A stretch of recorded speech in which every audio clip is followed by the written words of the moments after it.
Tukumā, Zvaigžņielā, dzīvo Lūcija ar ģimeni. Apkārtēji viņu pazīst kā desu cepēju. Lūcijas draudzene Iveta vēstulē raksta.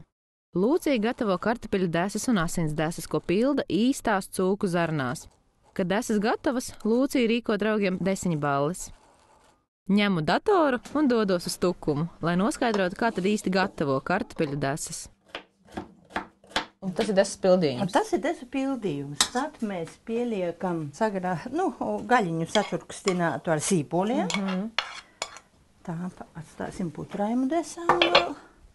Tur ir kartupeļi, gaļiņas. Kartupeļi, gaļiņa, sīpoli, sāls un drusku vegetas modernizējam.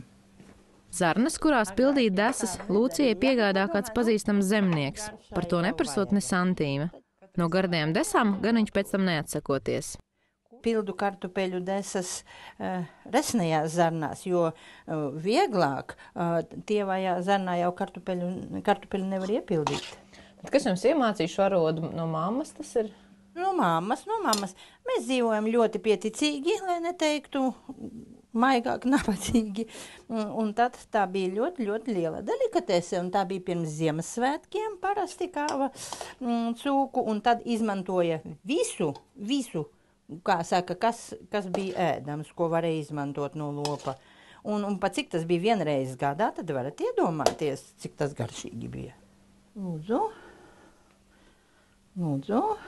Tā, vienkārši mezgliņā apkārt.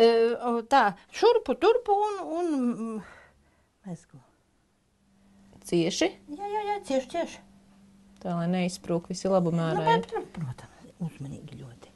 Lūk, tā mēs uzskatām, ka mēs esam saražojuši. Ja? Un tagad? Ko jums padod? Liekam iekšā. Kamēr desas cepas, ejam apgūt datoru.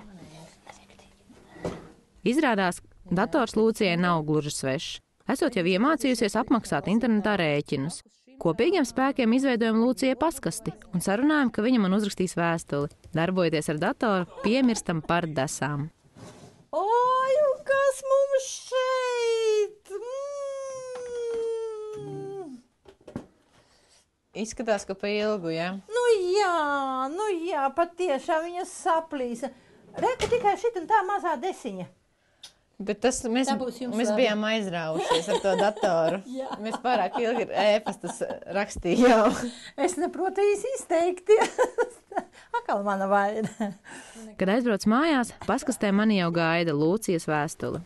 Esmu priecīga par Ivetas afēru. Nedomāju, ka mana desu gatavošanas prasme ir kaut kas īpašs. Ielikšu receptes, lai tiekam pieejamas cūku zarnas, īpaši laukos, neslinko un negaužas, bet ņem jauno, kas ir labi aizmirsts vecais, un visiem būs labi.